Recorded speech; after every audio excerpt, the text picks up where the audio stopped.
இந்த எம்ஜிஆர் நாடக மன்றத்தின் சார்பாக முதலில் எம்ஜிஆர் நடத்திய நாடகத்தின் பெயர் இடிந்த கோயில். இந்த இடிந்த கோயிலில் எம்ஜிஆரோட யாரெல்லாம் நடிக்கிறாங்க? எம்ஜிஆர் அண்ணன் Chakrapani, G Ratnamala, MK Mustafa, Gundumani, KA Thangavelu, இன்னும் எத்தனையோ நடிகர்கள், மேடை கலைஞர்கள், எலக்ட்ரீஷியன், அதர் டெக்னீஷியன், அவங்களையெல்லாம் வச்சுக்கிட்டு இடிந்த கோயில் அப்படிங்கிற நாடகத்தை முதலாக 1953 திருச்சி தேவர் மன்றத்தில் இவர் அரங்கேற்றார்.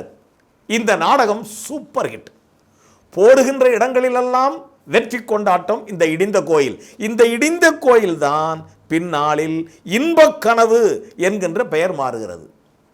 இந்த இன்பக்கனவு நாடகத்திற்கு வசனத்தை, கதையை திட்டி தந்தவர் விஸ்வம் அப்படிங்கக்கூடிய ஒருத்தர், மிகப்பெரிய எழுத்தாளர். எம்ஜிஆர் இந்த நன்றி மறவாமல் இந்த வெற்றி நாடகத்தினுடைய கதை வசனத்தை எழுதி கொடுத்த விஸ்வத்திற்கு இந்த நாடக உலகில் பெற்ற இந்த வெற்றியை வைத்து இந்த விஸ்வத்திற்கு எம்ஜிஆர் விசுவாசத்தோடு அன்னைக்கு ஒரு வீடு வாங்கி கொடுத்துருக்காரு. பாருங்க, நல்ல கலைஞர்களை ஆதரிக்க இவர் பின்னால் சினிமாவில் மிகப்பெரிய உயரத்தை தொட்ட பிறகுதான் உதவி மனப்பான்மையை நினைக்காதீங்க. நாடக உலகத்தில் அதுதான் அவர் சின்ன வயசில் 7 வயசில் நாடகத்தில் இருக்கும்போதே செஞ்சிட்டாரு.